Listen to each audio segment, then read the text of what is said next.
I'm a baby boomer. I was born just after the war. We've probably had the longest period of peace and prosperity globally, I would say, from that time.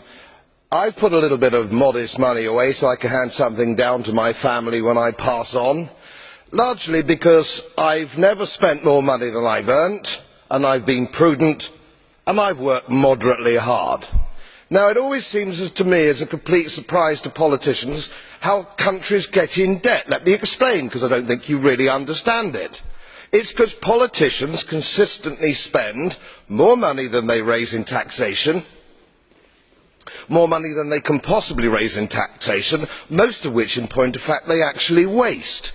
The reason we're talking about countries which are broke, and they are broke, is because their ridiculous, ineffective, ignorant politicians consistently spend more money than they can raise, and then they borrow, and worse, they then print money, because politicians and their central banks have a machine which prints money. You do that as a private citizen, and it's a criminal offence. You would go to prison for doing that, and politicians and their central banks do it all the time.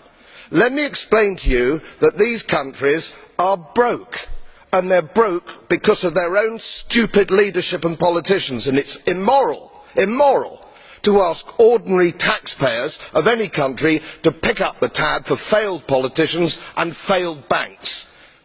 They are defaulted, they're broke. For God's sake, let's all of us admit it.